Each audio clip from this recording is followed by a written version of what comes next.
السلام عليكم. السلام عليكم، وحشتوني ويا رب اكون انا كمان وحشتكم. معلش، انا الفيديو ده طالعه فيه برد على واحده بتقول لي انا زعلانه منك عشان انا بحب فيديوهاتك جدا وبحبك وبحترمك، بس انا زعلانه منك لان انت بتطلعي حاطه مكياج. بصي يا حبيبتي، اولا انا طول عمري ما بحبش المكياج. انا لو باجي احط حاجه بحط كحل ده كل كام، يعني كل شهر مره او حاجه، واعتبر ان الكحل ده سنه. بس انا فين حتى لما بفكر احط لاسباب بسيطه جدا جدا.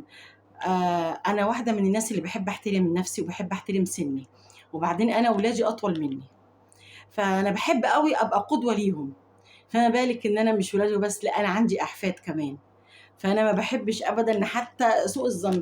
انا ممكن اقول لك ان دي حريه شخصيه، بس انا بحب ابقى واضحه مع الناس، خصوصا الناس اللي انا بحبهم.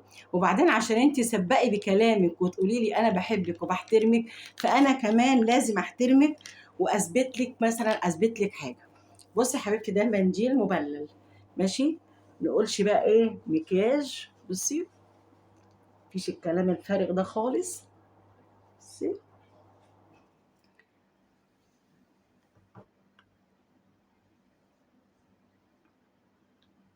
مم.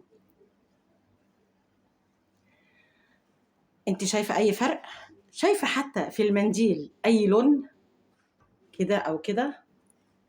انا زي ما قلت لك كده، انا رديت بس عليكي بالفيديو ده لان كلمه انا بحبك وبحترمك دي كلمه انا قدرتها بس.